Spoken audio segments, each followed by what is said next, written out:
you've made now about separation of powers also brings to the fore the fact that many Nigerians think the president has limitless powers, you know, as a fallout of what has happened in the Senate. So does the Nigerian president have limitless powers? Are his powers restricted in any way? Is there a book that lists what he can do and what he can't do? We have a written constitution, and there are powers that belong to the president. They are listed in the constitution. There are many, but they are not all in all. Right. And I think the mentality of Nigerians thinking that the president is all in all, yes, is also historical and cultural. We will see that many Nigerian societies developed from traditional rulership.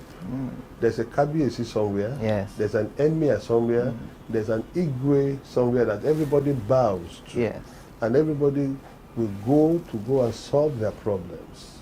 And after the traditional institutions were wind down, we had the colonialists, and it was in quote, the Oyinbo man that was like God. yes, And everybody looked up to him to solve their problems. Then we had a political experience where Nigerians took over from colonialists and continued to behave like kings and queens. And from there, it's unfortunate. We moved into military dominance. yes. And I remember as students on 1st of October, on Children's Day, we'll be dressed up to go and march at the stadium, up and down, and salute the military governor and all that. So you see, it's a cultural and a background thing.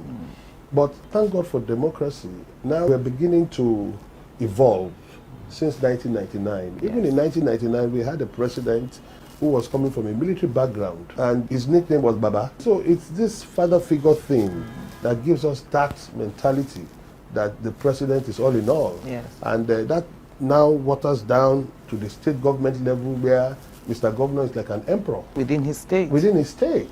You know, he runs things and he does whatever he likes most of the time. But these are offices with constitutional powers, and that is evolving now. Yes. We are beginning to see that now, that the executive, they have their work cut out for them. And you have countries that don't even have written constitutions, and they carry on, they know their limits. Now that is where the courts become very important in this dispensation.